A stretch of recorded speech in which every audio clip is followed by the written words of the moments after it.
Bienvenue dans mon émission. Vous écoutez Chill. L'art du chill, c'est le podcast où on prend le temps de vivre pour être heureux. Je suis Nobadino, expert en chill. Je vous partage ma philosophie de vie pratique. Le chill, c'est ressentir et apprécier la vie dans tous ses aspects et dans toute sa splendeur. Ici, on gagne du temps en prenant du bon temps. Bon chill.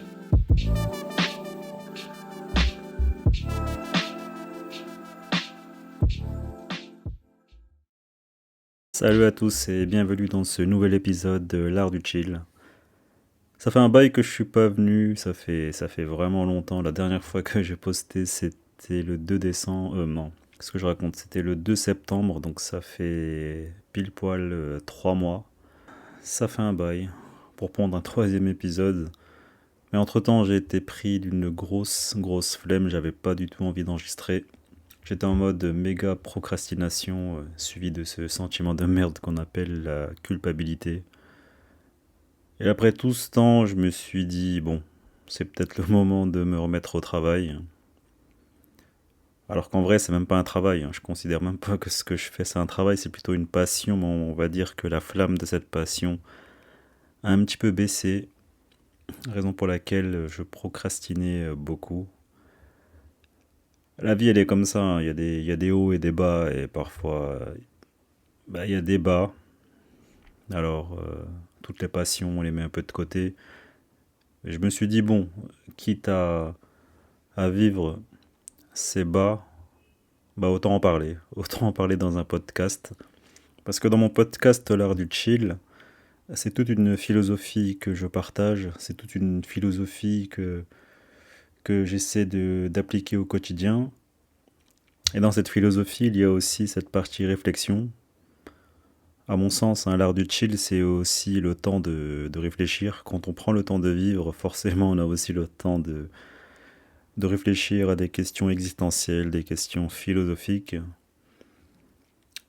Voilà pourquoi, dans certains épisodes, je parlerai un peu de la vie dans toute sa splendeur. La mienne, parce que c'est intéressant de partager ses expériences. C'est intéressant de se mettre à nu, c'est intéressant que les gens écoutent et réalisent qu'on vit tous les mêmes choses, quel que soit le boulot qu'on fait, quelle que soit la vie qu'on mène. On vit les mêmes choses, on vit les mêmes émotions, et c'est intéressant de partager pour que les gens se rendent compte qu'ils ne sont pas seuls. Et à travers un micro, à travers une caméra, on peut partager énormément de choses et de connaissances et donner ce sentiment aux gens qu'ils ne sont pas seuls. Ça fait partie de la beauté de la vie lorsqu'on se reconnaît en quelqu'un. Même si on ne connaît pas personnellement cette personne, je trouve ça beau de pouvoir se reconnaître en quelqu'un. Que ce soit un artiste, une célébrité, et peu importe, un écrivain, quelqu'un qui est mort. Du moment qu'on partage une même philosophie, une même idée, on se sent moins seul. Si on regarde un film ou n'importe quoi, si on arrive à reconnaître quelque chose, une idée qu'on partage, on a automatiquement cette sensation de bien-être qui nous envahit, pour la simple et bonne raison qu'on se reconnaît. Et on a tous un besoin de reconnaissance en tant qu'humain. Voilà, donc je m'égare un petit peu. Et l'art du chill, c'est ça, c'est partager mes réflexions sur la vie, autant sur les activités, autant sur les techniques, mais c'est aussi la réflexion de la vie que j'aime bien partager, et en discuter, en débattre avec les gens, et ça je trouve ça cool. Ouais, donc je disais, ça fait un bail. Ça fait un bail parce que c'est ce que je suis. J'ai dû accepter que je suis pas un être parfait, comme tout le monde, et qu'inconsciemment on recherche tout le temps cette perfection avant de dévoiler, de peur d'être jugé, je sais pas, de peur de pas être à la hauteur, mais ça n'a aucun sens, parce que la perfection, on aura beau la chercher, la travailler, on l'atteindra jamais. Il y aura toujours un gars sur Terre qui va te dire non, j'aime pas, non, c'est pas parfait, alors à quoi bon? À quoi bon? Mais il fallait que je l'intègre. Il fallait que je conditionne mon esprit à accepter que rien n'est parfait. Et aussi un petit mot à tous les autres entrepreneurs, ceux qui mènent des projets, voilà, qui ont envie de faire des choses. Bah, je me rends compte que c'est pas si facile. Il suffit pas d'avoir des idées lumineuses pour y arriver. Il faut aussi du travail. Et je me rends bien compte que la vie d'artiste, c'est pas facile parce qu'il faut de la constance. Et la réussite vient avec la constance. C'est pas une question de talent, ça c'est ce que la société, c'est ce que la société veut nous faire croire, que les gens qui réussissent ce sont les gens talentueux, les gens chanceux.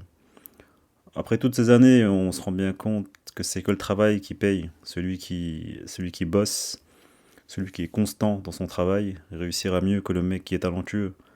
À quoi ça sert d'être talentueux si on n'exerce pas? Ouais, donc je disais, ça fait un bail.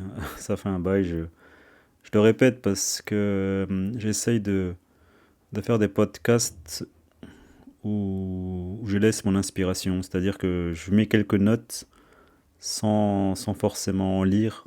J'ai juste des bouts de phrases, des bouts de texte que j'écris comme ça à gauche à droite. Et j'essaye de compiler ça en faisant quelque chose de plus ou moins propre, même si ça ne veut rien dire. Et voilà, j'essaye de parler avec l'inspiration, parce qu'avec du recul, c'est comme ça que j'arrive. Lorsque je parle avec des gens, lorsque j'ai des idées, c'est improvisé, c'est ce qu'il y a en moi, et ça me permet aussi de soigner entre guillemets tout ce qui me tourmente, tout ce qui me tracasse, et de le transmuter, de le transformer, comme un alchimiste pourrait le faire. Je transforme des idées dans la parole, dans des textes, dans des réflexions, voilà, dans tout ce qui m'inspire. Et je me dis que c'est une bonne manière de faire, à mon sens, hein, et que ça ne regarde que moi, et que je peux proposer des contenus de ce type. Oui, pour en revenir aux idées lumineuses, voilà, je me rends compte qu'on a beau avoir des millions d'idées lumineuses et penser qu'on est un dieu et qu'on puisse se satisfaire de ce sentiment. Mais ouais, mais sans le travail, ça ne marche pas. Tout ce qu'on gagne, en réalité, c'est rêver sa vie au lieu de la vivre. Mais en même temps, il y a toujours ce côté paradoxal de l'existence, c'est qu'on a besoin de rêver sa vie pour la vivre.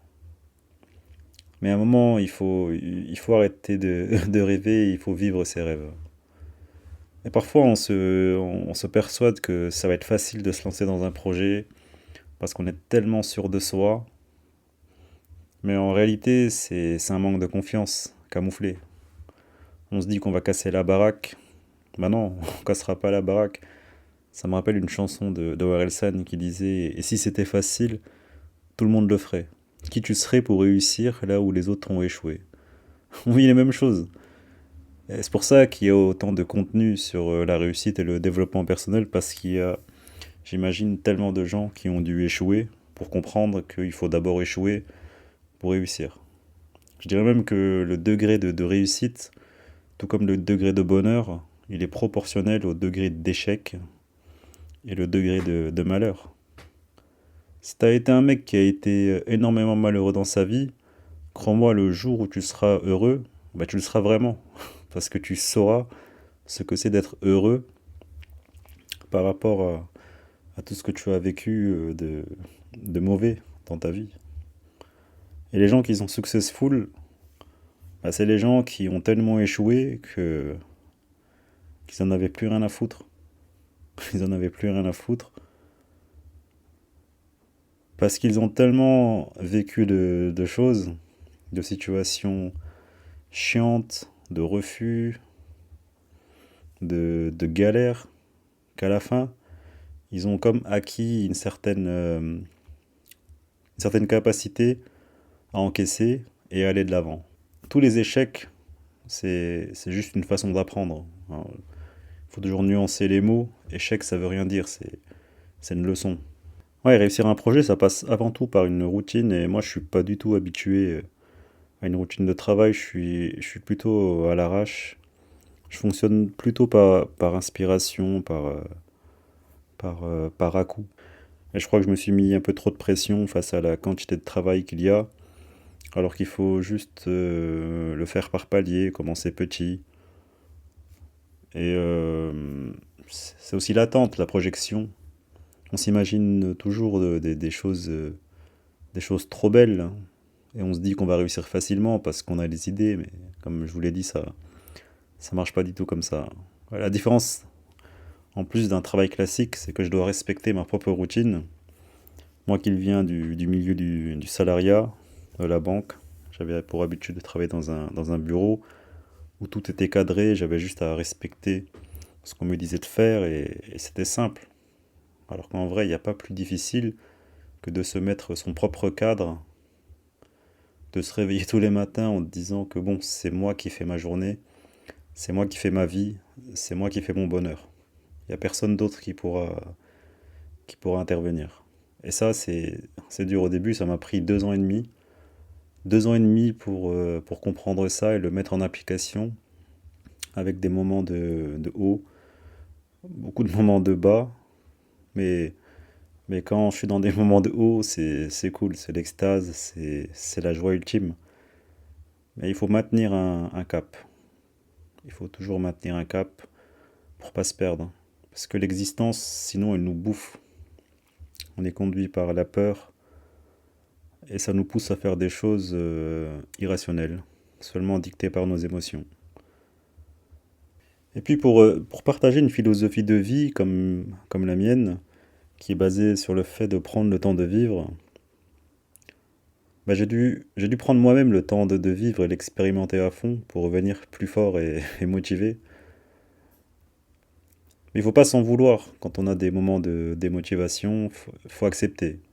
Sinon, comme je l'ai dit au début, il y a la culpabilité qui s'installe, et on ne peut pas culpabiliser de ce que nous sommes, c'est-à-dire qu'on a tous des parties sombres, des zones d'ombre en nous. On a différentes versions de nous-mêmes. Il y a celui qui est fainéant, il y a celui qui est bosseur, il y a celui qui est motivé, celui qui est heureux. Et ces versions de nous-mêmes, ce sont juste des émotions, en vrai. On a un corps physique, mais à l'intérieur, on a différentes émotions qu'on pourrait associer à différentes entités. Mais c'est pas vraiment des entités, ce sont différentes émotions que l'on ressent. Et il faut pas se culpabiliser de ressentir des émotions. Il faut les accepter et les vivre à fond, quoi. Si on ressent un vide intérieur, bah, il faut le vivre à fond, voilà. Il faut pas combattre, il faut pas résister. Parfois, c'est juste un message de notre être profond qui essaye de nous parler, de nous remettre sur le droit chemin. Il faut pas prendre ça comme un malheur de la vie. Les dépressions, les maladies, bon, certes, j'imagine, c'est chiant, c'est douloureux, mais pour moi, c'est comme des messages. Des messages à prendre en considération et à vivre à fond. Ça fait peur, mais il faut les vivre. On est humain, les gars, et il faut expérimenter notre côté humain dans toute sa splendeur. Accepter qu'on est tout, qu'on peut être tout et n'importe quoi. On peut pas être seulement une bonne personne, être gentil, être ceci et cela, non. Sinon, on joue un rôle. On joue un rôle toute notre vie, et c'est contre-productif. Sinon, on s'enferme dans un rôle, et ce rôle, on l'aura tellement joué qu'à un moment, on va se perdre, on va plus se reconnaître. On va se dire, mais qui je suis? Qui je suis à essayer de jouer cette bonne personne? Qui je suis à essayer de jouer cette personne qui réussit tout le temps, qui ne veut pas connaître l'échec? J'accepte aussi, et j'ai accepté aussi que je suis cette personne qui est dans l'échec, et qui peut être très longtemps dans l'échec. Mais c'est pas un échec, c'est une partie de moi. à un moment de ma vie, et c'est tout. Parce que j'imagine que je suis pas condamné à être dans l'échec tout le temps, tout comme je peux pas être dans la réussite tout le temps. Voilà, je suis encore jeune, donc j'ai encore tellement de choses à apprendre, tellement de choses à vivre, tellement d'épreuves, de situations. Bon, sauf si la vie en décide autrement et qu'elle me dégage de la terre et que je rencontre la mort. Là, bon, je pourrais rien faire, mais en vrai, on a tellement de choses à apprendre de nous-mêmes et des autres que tout ce qui nous arrive, bah, ça l'est pour une raison. J'ai un côté un peu déterministe, comme le philosophe Spinoza, que on est juste la conséquence de toutes les causes. On est la conséquence de tous nos actes, de tous nos choix précédents. Et c'est simplement une suite de conséquences. Que rien n'arrivait au hasard. Si par exemple on a eu un accident, si on remonte à la source, c'est qu'on devait y être. On devait y être parce que tous nos choix nous ont amenés là. Et en comprenant ça, on se dit, ok, donc en fait, je suis juste dans dans un jeu où j'ai pas vraiment la main sur tout. Il y a des éléments extérieurs que je peux pas contrôler. Et c'est à moi d'accepter les émotions qui sont en lien avec ce que je peux vivre comme situation, qu'elle soit bonne ou mauvaise. Et comme j'ai pu l'apprendre, c'est impossible d'être une meilleure version de soi-même du jour au lendemain. C'est un peu comme dans le film avec Tom Cruise, Age of Tomorrow, quand un des personnages le dit, hein, il le dit, c'est avec l'entraînement et la discipline qu'on réussit. Et comme on est un peu entre guillemets des sous-merdes humaines, on veut tout, tout de suite. On se fie à notre ego pensant qu'on réussira, certes, on réussira, mais pas tout de suite. Sérieusement, on est qui on n'a rien de bien grand à part notre puissance et notre volonté de faire. Ça c'est cool. Mais on est à l'image de la nature qui est parfaite. Le monde, il s'est pas fait en un jour. Il a fallu des milliards d'années pour avoir une terre qui soit propice à la vie. Et en tant qu'évolution, en tant qu'être humain, on évolue de la même manière. Il nous faut énormément de temps pour avancer. Et parfois, une vie entière, ça suffit pas. Ça suffit pas.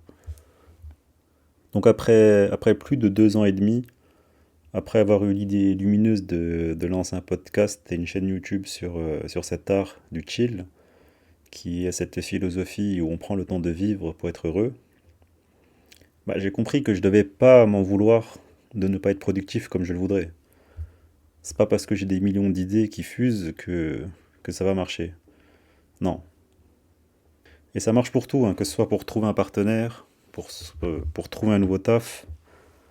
Bah, c'est la même merde en fait. Il faut d'abord commencer petit, habituer et conditionner son esprit à la nouveauté. Et moi qui suis un flemmard de base, bah, comment j'ai pu croire que du jour au lendemain, je pouvais devenir un acharné du travail. Et en plus, c'est pas du tout chill hein, comme façon de faire et de penser. Et c'est humain de faire exactement le contraire de ce qu'on dit. Bah, quand tu comprends que ton fonctionnement il est exactement le même que celui de la nature, bah, tu réalises que ça sert à rien de vouloir aller trop vite. En même temps, pourquoi aller trop vite? C'est vrai, ça part d'une bonne volonté, oui, mais ça sert à rien quand tu refuses d'échouer un peu, quoi. Il faut échouer un peu. Sans échec, sans souffrance, il n'y a aucune réussite. Ouais, c'est comme la fable de La Fontaine, le lièvre et la tortue. Ça, c'est des fables qu'on apprend petit, mais on n'a aucune conscience, aucune compréhension de ce qu'on lit, à part les instituteurs qui veulent qu'on récite par cœur, mais sans compréhension. C'est complètement inutile. Mais il faut attendre bien des années, hein, bah, enfin de ceux de ma génération, pour comprendre que ça sert à rien de courir. Et c'est très révélateur du fonctionnement humain et aussi de notre société occidentale, que c'est celui qui prend le temps de vivre qui gagne à la fin. Dans ce cas précis, j'étais le lièvre. C'est-à-dire que le mec n'a rien gagné. Il a couru pour rien, il s'est fatigué pour rien. C'est comme ce modèle sociétal où on fait tout pour être au top. On veut avoir ci, on veut avoir ça. Et du coup, on s'oublie, on travaille, on veut gagner de l'argent pour avoir ci, pour avoir ça. Mais aujourd'hui, on est arrivé à une époque où l'information, elle est là. Beaucoup de gens maintenant, à travers le monde, expliquent que ce mode de vie, il tend à se casser les dents. Et voilà, je fais partie des milliards qui pensent ça aussi, que ça sert à rien de courir, en réalité. Parfois, il faut se demander, mais pourquoi je cours autant? Pourquoi faire? Pour gagner quoi? Il n'y a rien à gagner à la fin. La destination est la même pour tout le monde. Et tu sais, la vie, c'est cette recherche permanente d'un équilibre parfait qu'on n'obtiendra jamais. C'est un peu comme ça que je vois la vie. Et c'est ce qui est beau.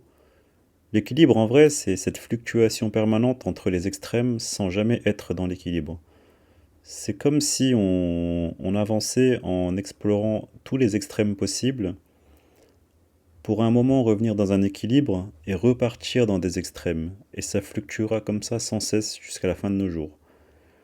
Bon, peut-être qu'à un moment, on acquérera plus de sagesse, ce qui nous permettra d'être plus dans l'équilibre et moins dans les excès. Mais, mais de ce que je comprends et de ce que j'ai pu vivre dans la vie, j'ai dû passer par tous les extrêmes. J'ai dû explorer les bas-fonds, j'ai dû explorer le vide pour apprécier le bonheur. Sans ça, c'était impossible. Comment j'aurais pu être heureux, comment j'aurais pu connaître l'extase de vivre si j'avais pas sombré dans ma vie. Je dis pas que c'est obligatoire, mais j'ai quand même l'impression qu'on est obligé et que c'est inéluctable de passer par ces moments sombres de la vie. Et c'est ce qui est beau parce que quand on en ressort plus grand, on en ressort grandi. Et quand on demande à des gens qui ont vécu des choses atroces, c'est bizarre que la plupart répondent qu'ils ne regrettent en rien et qu'ils n'auraient rien changé à ce qu'ils et qu'ils n'auraient rien changé en fait. Parce que parce que cette sensation, ce sentiment de pouvoir apprécier, de sortir du tunnel, bah c'est ça qui est magnifique. C'est qu'on ressent une clarté d'esprit, illumination. C'est comme si tout nous paraissait clair parce qu'on a exploré notre côté sombre. Tu sais, la vie, l'existence, tout ça, ça n'a aucun sens. Je pense qu'il faut juste faire de son mieux et pas s'en vouloir. Mais même ça, c'est impossible, en vrai. Parce que pour réussir à ne pas s'en vouloir, bah, il faut passer par la case s'en vouloir, il faut passer par la case se culpabiliser. En fait, il y aura toujours ces deux extrêmes qui vont fluctuer en nous, ces deux énergies opposées qui se confronteront indéfiniment. Peu importe ce que nous faisons, faisons juste de notre mieux et apprenons à accepter ce qui se présente à nous. Il n'y a rien d'autre à faire.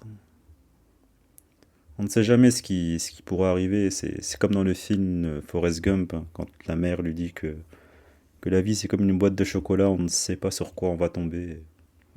Bah, ça prend tout son sens bien des années après. Avant, j'avais vu le film plusieurs fois, mais je comprenais pas un mot. Je comprenais pas la philosophie. Mais quand on regarde les choses avec des yeux nouveaux, c'est là que la compréhension arrive. C'est là qu'on comprend les choses. J'ai pas mal de répliques de films comme ça parce que je suis assez friand en fait des répliques de films ou de séries ou même dans les chansons parce que dans mon cerveau ça fonctionne par symbolisme et on peut tout symboliser en vrai en observant tout et n'importe quoi dans la vie. Bah, tout est là, tout est, tout est, tout est à sa place. Il suffit d'observer. Et l'art du chill, oui, c'est l'observation qui nous donne la compréhension. Pour comprendre, il faut regarder, observer, parce que sans compréhension, on peut avoir toute la connaissance du monde, mais si on ne comprend même pas ce qu'on a comme savoir en nous, c'est complètement inutile.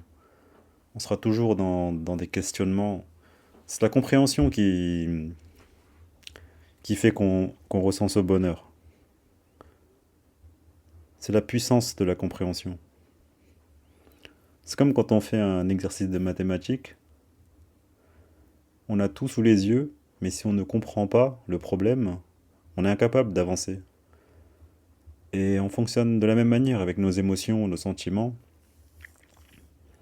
Si on ressent des émotions que je qualifierais de négatives, hein, parce qu'il n'y a pas vraiment d'émotions négatives, hein, c'est juste des mots, ça veut rien dire. Si on ne comprend pas nos émotions, on n'avance pas. Et parfois, il faut faire preuve d'humilité et se regarder dans une glace et se dire, ah ouais, je suis comme ça en fait. Je réagis comme ça ce- lorsqu'une situation comme ça se présente, je réagis comme ça. Je suis en colère quand cette situation se présente. À un moment, il faut juste se demander pourquoi. Sinon, ça ne fera que se répéter. C'est un schéma qui ne cessera de revenir si on ne prend pas le temps de comprendre pourquoi on réagit comme ça. Par exemple, moi, j'ai souffert d'une blessure d'abandon, d'un choc émotionnel très jeune et qui a dicté toute ma vie. Et je comprenais pas pourquoi j'abandonnais si facilement, pourquoi je procrastinais, pourquoi telle ou telle situation de vie me donnait ce sentiment d'être abandonné. C'est tout simplement parce que j'avais été blessé par ça. Et, euh, et j'avais conscience qu'il y a un truc qui clochait pas en moi, mais je comprenais pas. Donc j'avais beau avoir la connaissance du problème, mais je ne comprenais pas le problème. Et là, et là se trouve la nuance. Pour avancer dans la vie, pour être heureux, bah, il faut comprendre nos problèmes. Il suffit pas de se dire que oui, j'ai un problème et puis j'agis. Même en agissant, ça sert à rien parce qu'on va agir, mais ça va pas forcément aller dans le sens de la compréhension du problème. Ça ne va que générer de la fuite. En réalité, tous nos faits et gestes ne sont que de la fuite par rapport à un problème qu'on ne comprend pas. Si on comprend le problème, à ce moment-là, on est en capacité de prendre du recul et de comprendre, voilà, encore une fois, là, cette notion de compréhension, de faire en sorte d'agir autrement. Mais l'inconscient et le fait qu'on ne comprenne pas le problème fera qu'on va agir de manière inconsciente en pensant qu'on est conscient. Genre si je me goinfre trop, si je bois trop, si je fume trop, ce sont seulement des comportements inconscients dus au fait qu'on ne comprend pas le problème. Et ces actes ne sont que là pour assouvir un plaisir de fuite, pour ne pas essayer d'affronter et comprendre le problème. Bon, c'est en vrai très compliqué, mais il y a toujours cette notion de compréhension qui est indispensable pour avancer et se détacher, se délester de tous ces comportements nocifs qui peuvent nous tuer à petit feu et de manière inconsciente en plus. L'art du chill, c'est aussi le temps de la réflexion et réaliser quelle personne nous sommes vraiment. Et je me considère comme un chiller professionnel parce que je prends énormément de temps à réfléchir. Mais je fais pas que ça, hein. Mais ça fait partie de ma philosophie. Et à force de le faire, voilà, bah, je suis en capacité d'affronter des problèmes que je ne comprends pas pour avancer et, euh, et devenir un tant soit peu une meilleure version de moi-même chaque jour. Ça prend du temps, hein. En réalité, après plus de 30 ans sur cette terre, qu'est-ce qui a changé réellement dans mon comportement? Bah pas grand-chose, à part que je me rends compte que je suis beaucoup plus con et et que quand je pensais que j'avais compris des choses, qu'en fait j'étais complètement à côté de la plaque et que finalement j'avance, mais, euh, mais pas énormément en fait, tu vois. Et c'est ça un peu le mystère de la vie, hein. À un moment, il faut apprendre à vivre avec ce mystère et pas essayer de chercher la vérité à tout prix. Moi, je prône la détente, mais parfois, je suis moi-même incapable de me détendre parce que je suis tout simplement humain. J'ai rien de spécial. Je sombre, je tombe, je pleure, comme tout le monde. Mais le truc positif à retenir, Ben, ce sont toutes ces petites victoires. Le simple fait de comprendre un problème intérieur, le simple fait de comprendre une émotion qui m'habite, ben, c'est une victoire. Rome ne s'est pas fait en un jour, et l'art du chill ne se fera pas en vitesse. Enfin bref, tout ça pour dire, ça fait un bail que, que j'ai pas pondu d'épisode. Donc ne vous en voulez pas si vous n'arrivez pas tout de suite. Le secret c'est juste de faire. Et comme par magie, l'esprit va se conditionner lui-même et commencer à prendre un rythme. Faut pas attendre d'être motivé pour faire, sinon comme moi on peut attendre méga longtemps. Il faut d'abord faire et ensuite la motivation vient naturellement. Parfois on se dit oui j'attends d'être motivé, mais le problème c'est qu'on attend un truc qui ne viendra jamais parce qu'on ne conditionne pas notre esprit à se motiver. Alors c'est dans l'action qu'on devient motivé naturellement. Et après tous ces trucs qui viennent à la peur de pas bien faire, le contrôle, toujours contrôler son image, contrôler ce qu'on veut dire, ce qu'on veut montrer. À un moment, il faut arrêter de se fatiguer, je pense. C'est ça qui nous tue à petit feu, à un moment, le contrôle. Il faut comprendre que le contrôle, c'est une illusion, ça n'existe pas. Qu'est-ce qu'on veut contrôler exactement? Sa vie. Mais si on réfléchit un peu, depuis tout petit, on n'a jamais rien contrôlé de notre vie. On n'a jamais rien contrôlé. Tout était là. On est simplement la conséquence d'une cause extérieure. Enfin, il y a aussi les gens qui interagissent avec nous, les événements. Enfin, il y a tellement de choses qui interviennent dans notre vie que le contrôle, c'est vraiment une illusion. Et il faut arrêter de croire qu'on contrôle sa vie. Plus on contrôle sa vie, plus on est dans la résistance. Et plus on est dans la résistance, moins on est dans le flow. Et comment savoir qu'on est dans la résistance? Bah on le sait, c'est quand on se sent mal, c'est quand on est impatient, c'est qu'on devient dépressif, c'est qu'on devient triste. Toutes ces émotions ne sont que des signes pour nous donner des messages et nous dire qu'on est en train de résister, qu'on n'a pas envie de se laisser porter par le flot de la vie. La vie, c'est un long fleuve, et dans ce même fleuve, ben, parfois on va tomber sur des rochers, il y aura des branches d'arbres, il y aura d'autres personnes qui seront là à essayer de se battre contre le courant. Mais la vie, c'est juste un courant, la vie, c'est une force, et on ne peut pas lutter contre la force de l'existence. C'est déjà perdu d'avance. Donc, il faut laisser couler. Il faut juste chiller, profiter des bons moments, kiffer la vie, comme on peut, et puis vivre les situations qui sont parfois difficiles, mais ça fait partie du game. Ça fait partie du game. Donc voilà un peu pour ce nouvel épisode. En tout cas, je vous remercie de m'avoir écouté. N'hésitez pas à me suivre sur Instagram, l'art du chill, et aussi mon blog, l'artduchill.com. Et on se dit à très bientôt pour un nouvel épisode. Et pendant ce temps, eh bien, chillez bien et prenez le temps de vivre. Allez, ciao!